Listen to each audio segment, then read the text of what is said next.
Let your kids what's it? Welcome everyone to the UndercoverBrony Reviews.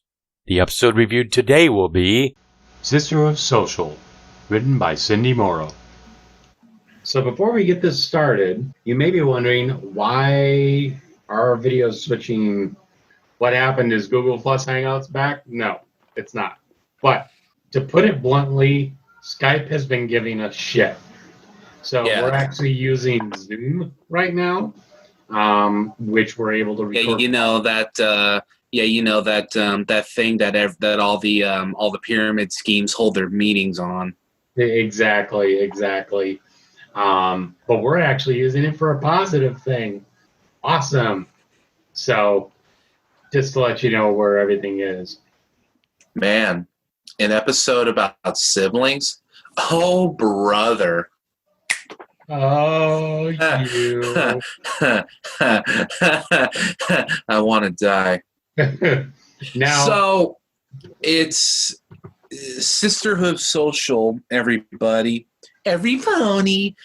This is a classic-ish episode for the classic, for sure, Season 2. Hot off the presses for Season 2. We're coming right off the coattails of Lesson 0.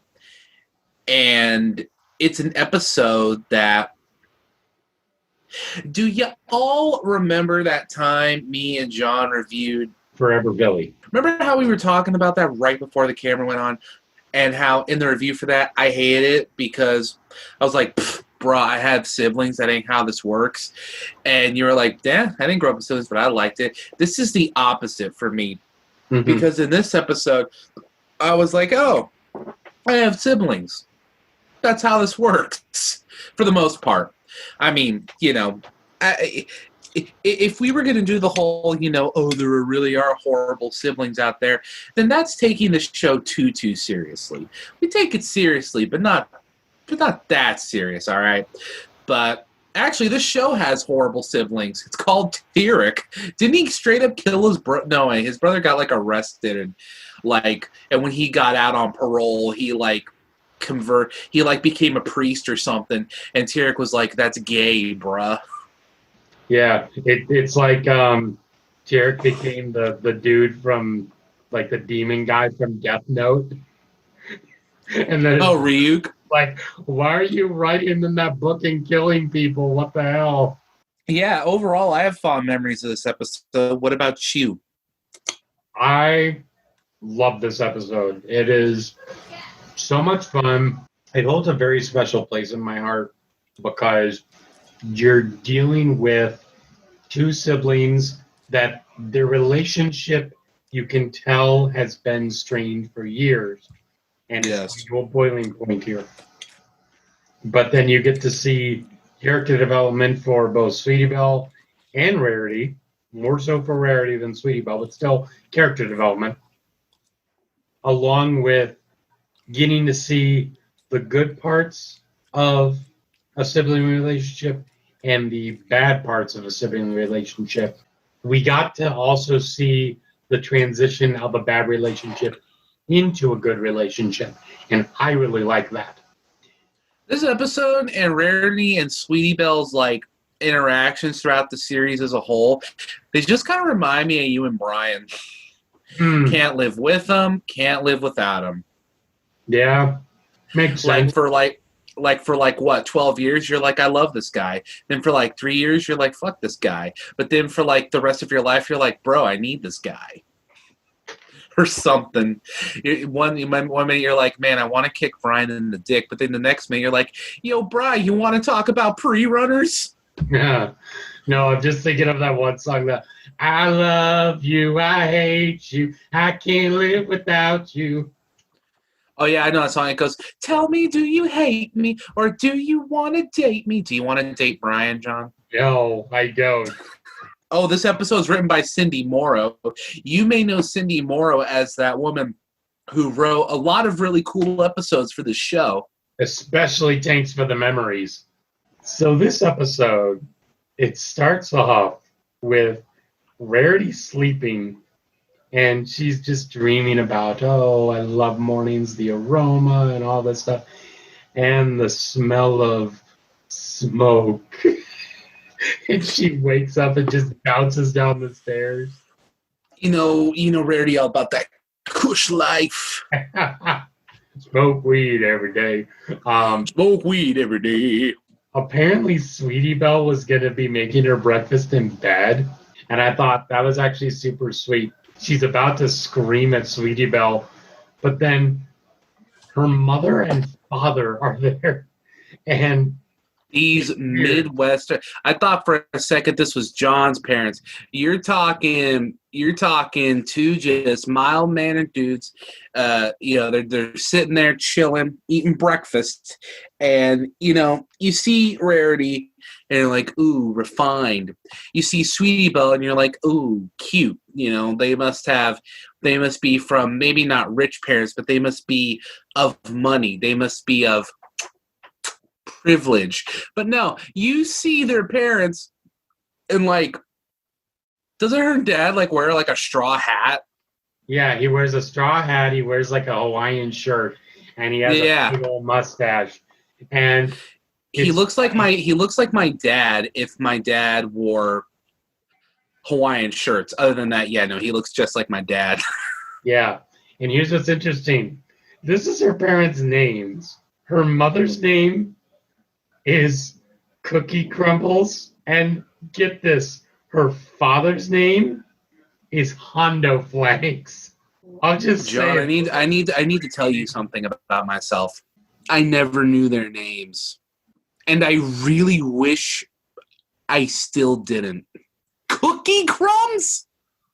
The more you know. Are you naming a pony, or do you wish that you weren't on a diet? What's the dude's name? Hondo Flanks? What is he, a boxer and Punch Out? Is he related to Piston Honda? Oh my gosh, that'd be so perfect. You remember Piston Honda? He had the big old eyebrows. Yep.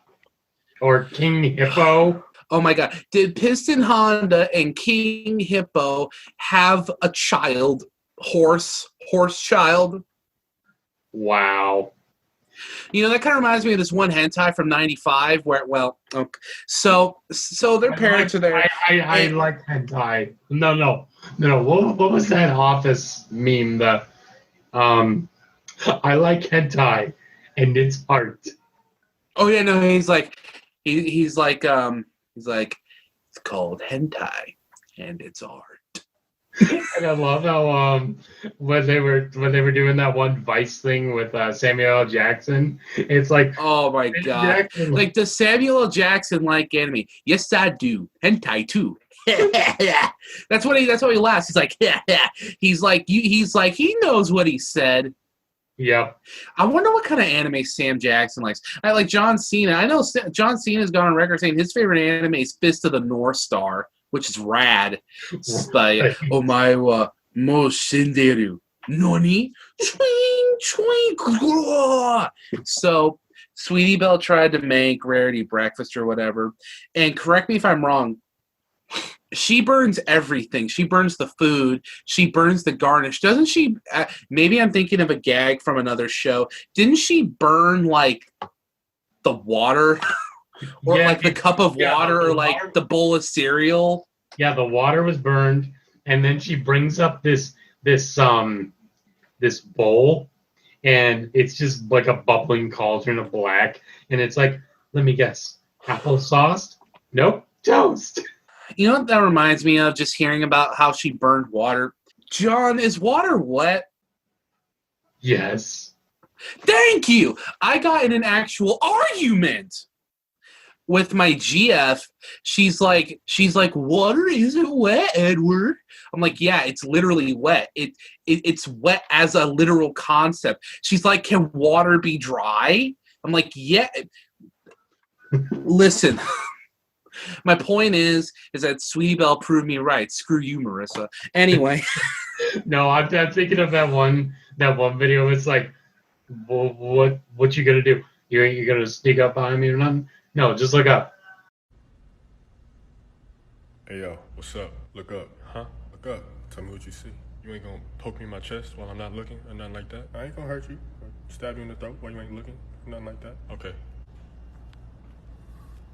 It's just the roof. It's just the roof. It's just right there. It's just right there. But what's missing, though? This roof ain't got no ceiling. This roof ain't got no ceiling. Now that's some sketchy stuff. Now tell me this. Why is the part below the roof called a ceiling? It's called a ceiling because it seals the roof off from the rest of the room. Because it seals off the roof from the rest of the room. See, now that's crazy. It's real crazy. Uh-huh. Now spell seal. S-E-A-L. Now spell ceiling. C-E-I-L. They spell different. They spell different. They spell different. They spell different. What does this mean? What does this mean? Ladies and gentlemen, so Sweetie Bot,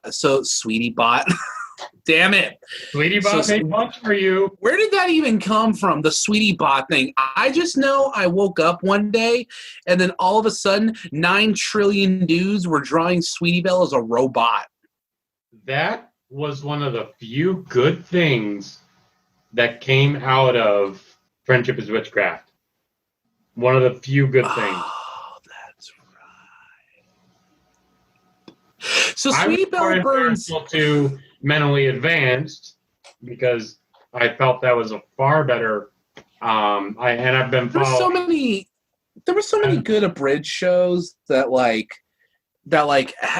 could have gone somewhere, but they just had too many false starts or copyrights, whatever. Too many cooks. Too many cooks. Anyway. So after burning down everything except for, I don't know, Saddle Arabia, Sweetie Belle wants to hang. The gimmick here is Sweetie Belle wants to hang out with Rarity because, and I feel like typically, I feel like sometimes in television it's the other way around, where usually, maybe the big sibling doesn't want the little sibling to hang out with them, but they want them to think they're cool, And in this situation, Sweetie Belle does think Rarity's cool, and she wants to hang out with her. But Rarity is like, no, you'll ruin my KD ratio. But her parents, classic parents, who have no understanding of context, are like, they're like, just let Sweetie Belle go with ya. I hear she's a righteous dude, and she and so Sweetie Belle basically becomes Rarity's intern, and she helps her out throughout the day. And speaking of which, she tries a bunch of different ways to make herself useful. Like, for instance, she tries doing the laundry. She draws her a picture. And she tries to clean up the shop. But I'll give you 3 guesses how they end. Oh, well, specific. Yeah, I was going to say they all ended a little differently. But Rarity is not amused. It's with Rarity quoting the Book of Revelation with weeping and gnashing of teeth. Just saying. The fact that she was just grinding her teeth that much before she puts on that happy face, that super fake happy face, was just what the hell. But I have to say, this is still That's called depression, my friends. This is still when William Anderson had some of the best music in the show, where you see Sweetie Belle Anderson do something, and then you just hear in the background, like, sort of like a tune of like, uh-oh, shit's about to go down. But there was one thing, the part where Sweetie Belle tried to clean up the shop for Rarity, that was one of the most real things I've ever seen in any television show, because she looks at it and she's like, oh, I assume this is a mess.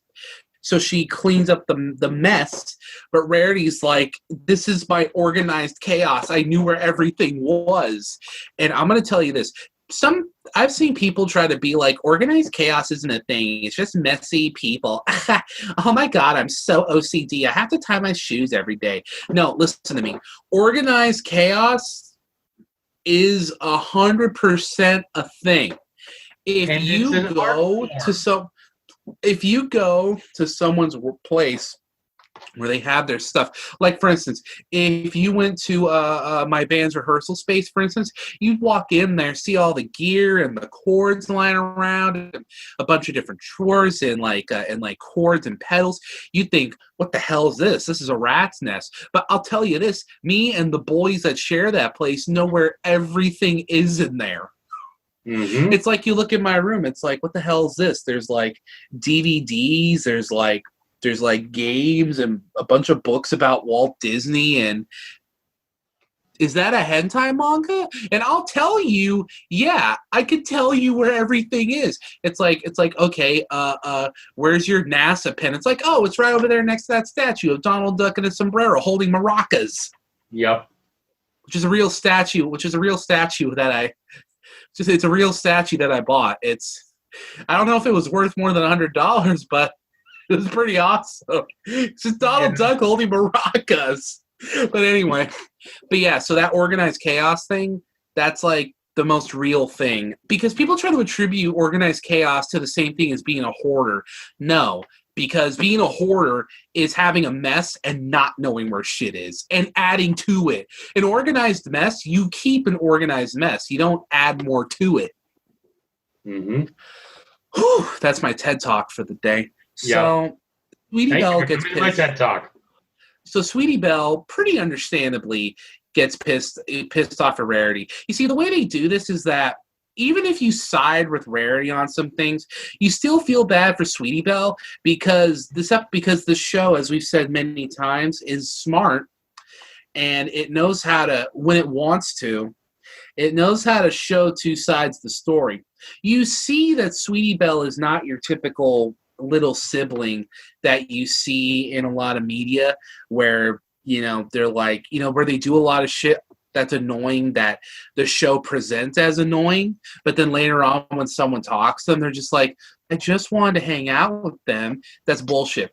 This show shows you, hey, Sweetie Belle's doing things that Rarity finds annoying, but you can see from Sweetie Belle's perspective that she genuinely just wants to help. But because there's a little bit of miscommunication, that being Rarity being closed off from Sweetie Belle and Sweetie Belle trying to do more than understand, it creates a conflict of interest, which leads to the misunderstanding. And you don't need to, that's not complicated thinking. It sounds that way because I'm explaining it to you. But this is stuff you assume in a millisecond when you're watching the show because it's good writing. So she's upset because she just wants to spend time with Applejack. And she runs into Apple Bloom. And she's like, dude, check it. Every year, there's this thing called... this is the only time we see it in 9 seasons. But every year... saw it one more time. Oh, where was it? When Big Mac dressed up as a woman to try and blossom. That episode. In a lot of ways, I still can't believe that episode got made, but whatever. And I still can't believe that the context that it just grabbed on, that everyone grabbed on. So, actually, I can believe that. So, I mean, seriously, do you want to go back to when Bugs Bunny dressed up as a chick? Do you want to say that Bugs Bunny felt like a woman in that instance? I'm just saying, every time Bugs Bunny dressed up as a chick, the dudes he was trying to fool fell for it, and he ended up kissing them half the time. So, I'm just saying, you're not going to see that shit in a Mickey Mouse cartoon. So, Sisterhooves Social. Which, by the way, it's a tag. Yes. Whenever I hear the word social, I automatically think of Ice Cream Social. Every single time. That's what you think. I always think of what's that one called? Isn't that called like a box social? I have no idea. I'm just thinking of like these giant room, like a full like auditorium filled with tables and chairs, and a big old line with like ice cream and chocolate syrup and all that stuff. Yeah, here we go. A box social. It's a term for a social event in which boxes are decorated and filled with meals for two and others. Bid on them, anticipating a meal with the preparer. How the hell did I know what that was? So, Sisterhood Social, the way it works, everybody, it's a tag team tournament event like the ones in New Japan. And hosted by Tag Fighting Technology. Yeah, and you do a bunch of trials. Well, trials, that makes it sound more grandiose than it actually is. You do a bunch of shit. This is Dante's Inferno, okay? You're not going through the 7 circles of hell. Did you play that video? And on the what, you mean that God of War ripoff they made? Yeah, I checked it out. The fact that you go through the lust section and it's just tits everywhere. I mean, I'm not gonna lie to you, that was the best part of the game. So Sweetie Belle goes back to Rarity, and she's like, "Hey, sis, I have an idea. Let's join the Sisterhood Social. I think it'll be a great bonding event thing for both of us." And Rarity's like, "I'm not going to participate in that gaudy, uncultured bullshit." It's fine. And Sweetie Belle's like, "You know what? You're a dick." Yeah. And Rarity's like, "Excuse me, I believe you are the tiny phallic object." Yep. And Sweetie's like, "Dude, I literally just try to like be a good sister and like, you know, do stuff with you." And then Rarity's like, "Whatever, you're just a one-note little sibling character." And then Sweetie Belle's like, "Yeah, well, you know what? At this point in time, most of the bronies like me more. You just get drawn more in porn." And Rarity's like, "Oh, how dare you leave my house?" So Sweetie Belle rage quits. Like, we're talking rage quits brought to you by Rooster Teeth back in the day. Rage quits. Yeah, literally. And he quits the Minecraft server and set a button mash. That's how bad it gets. Oh, dude, I remember Button Mash. Yep. Oh, God. It's such a sad thing, too. I remember when that came out, and that had so much potential. Everybody watched that for short. Because in a really short amount of time, we had that. We finally got Double Rainbow. We had Snowdrop. But you see, the sad fate is Button Mash got screwed because his own creator took the memes a little too far. Double Rainbow sucked, and Snowdrop went underappreciated. Well, Button's Adventures got a cease and desist from Hasbro because it looked too close to the show. Yeah, but he also didn't help himself that when he RP porn of him and his mom. Very true. Which was a popular ship. Well, that was more Shady Vox than Jan Animations. No, I know that. I know that. That's what I'm saying. Shady Vox kind of shot himself in the hoof. It was funny. He was also the voice actor for the Spyro Does a Thing. He was Spyro in that short. I remember that. And he was also Yuka in that ukulele sketch, Snaky Dealings. And then Laylee was played by Eily Monty. I don't know why. I really don't know why. But I have like a really strong urge to watch Picture Perfect Pony. Yeah. A picture. Oh, don't finish. That's the name. Making everybody famous. It's the #1 game. Okay, so Sweetie Belle is like I said, she rage quits and goes to the farm.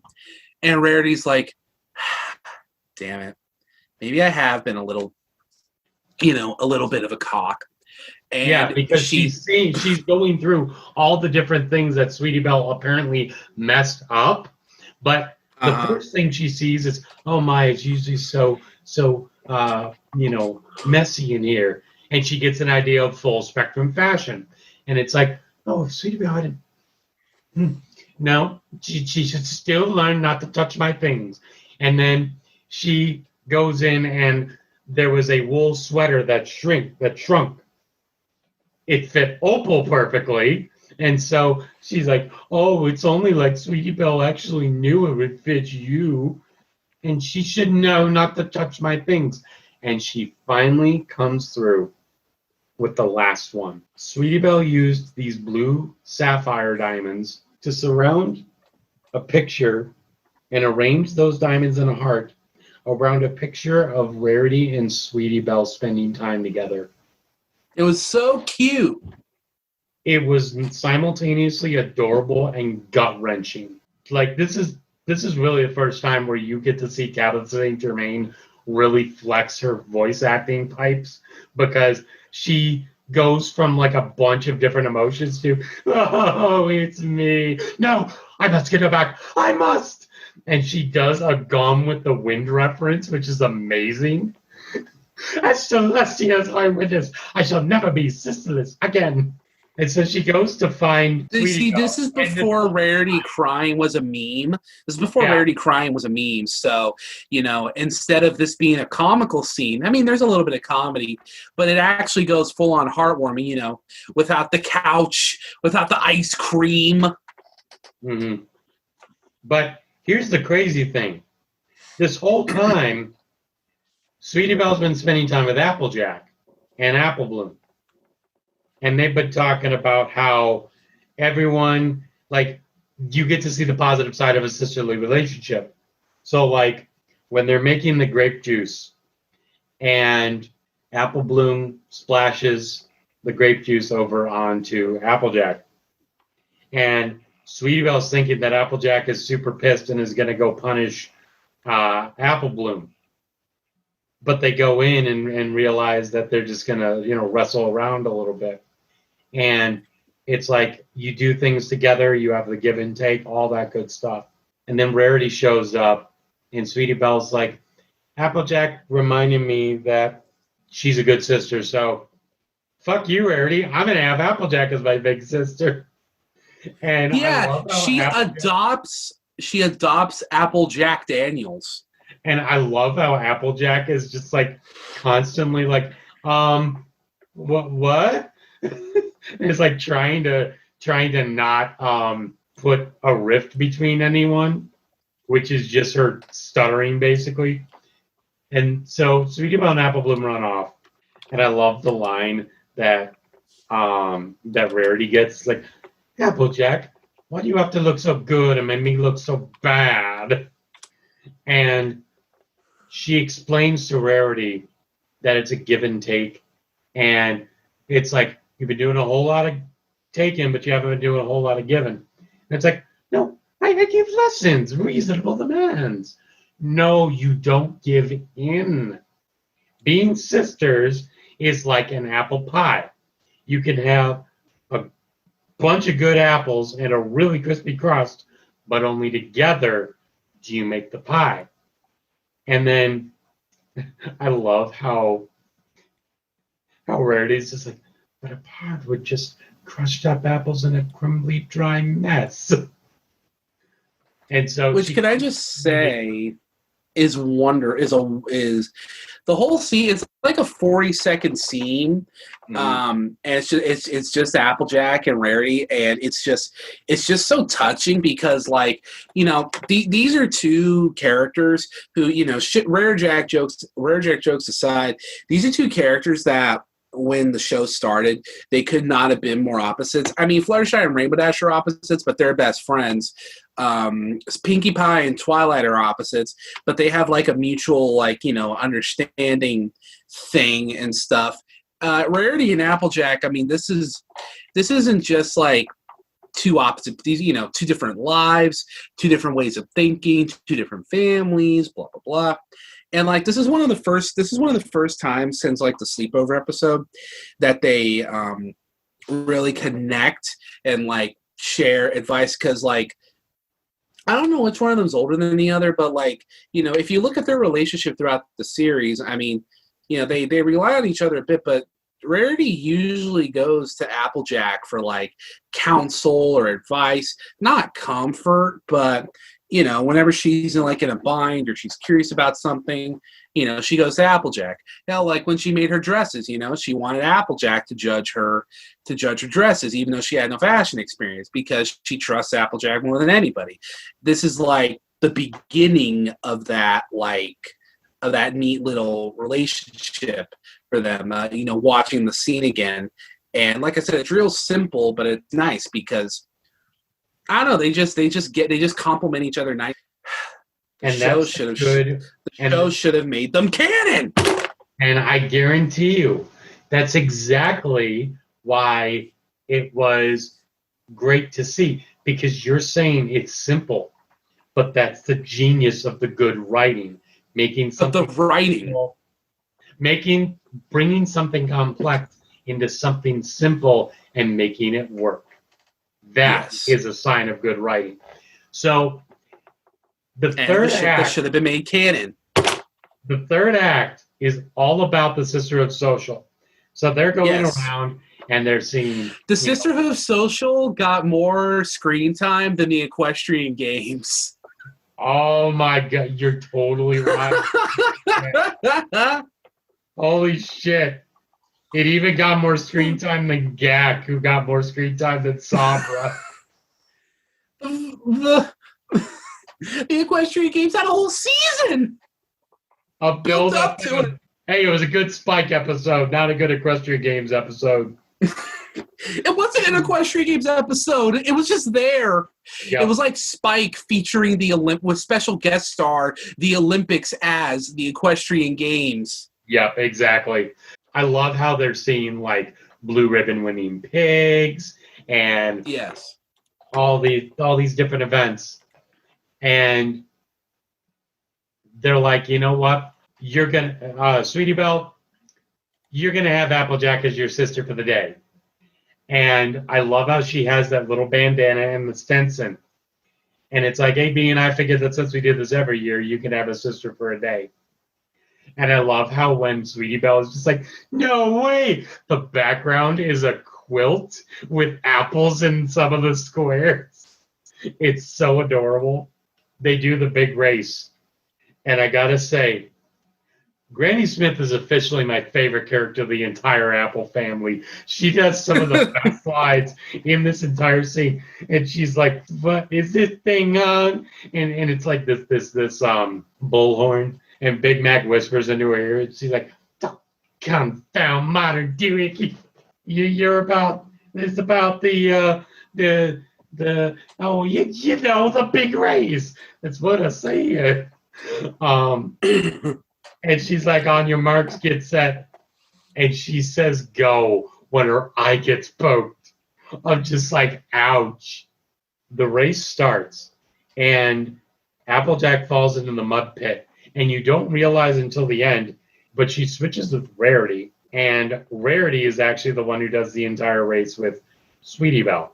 And I love how they're doing so great with all these events. You know, it's acting like they've practiced this. But then it gets to the point where they get to the end, and I love how they do not win, because that wasn't the point. The point was the fact that Rarity actually did something meaningful with Sweetie Belle. And because she did something meaningful with Sweetie Belle, winning didn't matter. What mattered, because that was the whole point. That was the whole point when Sweetie Belle went to Rarity and told her, hey, we should do the Sisterhood Social. It wasn't like, oh, we should do the Sisterhood Social. I think we could win. She wants to do the Sisterhood Social because it has something to do with her and her sister, because it was, common ground. It was something different, and it was just a way for them both to get out and just do something together. So all she wanted is just the experience of doing that with, well, her sister, but with a sister, an older sister and stuff, which she got with Applejack. unbeknownst to her, halfway through, well, more than halfway through because the other events, but halfway through, she was like, "Oh my gosh, my sister was there the whole time. I now know the meaning of the AT field." And Rarity, shakes off the mud in a glorious fashion. She's just like, or whatever. And and Sweetie Belle's like, "What?" And Rarity's like, yeah. Get pranked, bro. Yeah. And I love how it's like where's Applejack? And then you see Applejack popped up out of the mud, and I'm thinking, you had to hold your breath for several minutes. That's crazy right there. I guess doing all that and try and hold my breath that whole time to see if I could actually do it. I guess doing all that, all that running and like kicking and stuff that she does every day, I guess it builds up your respiratory system to be hella dope. Yeah, a lot of endurance. So Rarity and Sweetie Belle reconcile, and they write their letter to Princess Celestia, which I think it was a real missed opportunity to not have to have they really missed the opportunity to have Celestia read the letter with Luna. Like, they didn't need to say anything, but just, Luna reads the letter with her. That would have been neat. But oh my gosh, you have a good idea there. but the idea behind their lesson, which is true, it's true to a point. It's the idea of compromise and having fun with more siblings. I feel like compromise is what the moral eventually became. I feel like, because I feel like the real moral here is one more of mutual understanding and communication, but that's maybe a little too tricky to whittle down into a digestible letter when you only have like 30 more seconds of screen time. So compromise works, but to me the key here is just, hey, talk to your little sibling, but make them understand, but spend time with them. And when you're a little sibling, you're young, but this is where you start to develop social cues and empathy for other people's feelings. Are you still going to be an annoying little shit? No. Yeah, but you deserve to be heard too. Again, it's hard to whittle that down to a short episode, but yeah, no, this is, man, no wonder why everyone says season 2 is like the best season. This shit is fire. Debut, Lesson 0, Luna Eclipse, Sisterhooves Social. It couldn't get better, I say, as I slyly look at the episode list to see what indeed does come next, to see whether or not it actually does get better as I'm talking, buying time. Oh, next one's Cutie Pox. Oh, shit, next one's Cutie Pox. That episode's such a meme. But yeah, I like this episode a lot. I'd give it an 8 3/4. I like it a lot. It's I can't quite give it a 9. Doesn't feel right, but it's way better. It's obviously way better than a 7. So yeah, I think 8.75 is good because, like I said, it's. I was gonna say it's short and sweet, but all the episodes are the same length. But you understand, it's a good episode. Well, for me, considering the writing, considering the theming, and considering how everything was done in such masterful fashion, I got to give this a 9.5. This was a phenomenal episode. Hey, that's fair. I mean, this literally is. I almost said it's one of the best episodes in season 2, but this season has, well, if you count the opening and the premiere finale as one episode, this season there's 24 episodes. About 12 of them rank among the series' best episodes, like in a top, not even a top 100. At least 10 or 12 of these episodes would end up on like a Friendship is Magic best list, top 50, I think. I genuinely think that. Get ready for the WatchPony.com episode on that. So next week we got Cutie Pox, and just going to say, there's going to be a specific section, which if you've seen the commentary that I did with Brian, you know what it is. But for those of you who don't, I guess you'll hear it when we do the video next. You know what? I can't wait. We are 3 episodes. No, well, if you count, because 6, 7, 8, or whatever. We are 2-ish episodes away from Mysterious Ne'er-do-well. Oh boy! So close to Ne'er-do-well. You know what? I'm being dead ass. I might actually rewatch that episode. Some of these I've rewatched. Some of them I haven't. I'm just going off memory and TV tropes.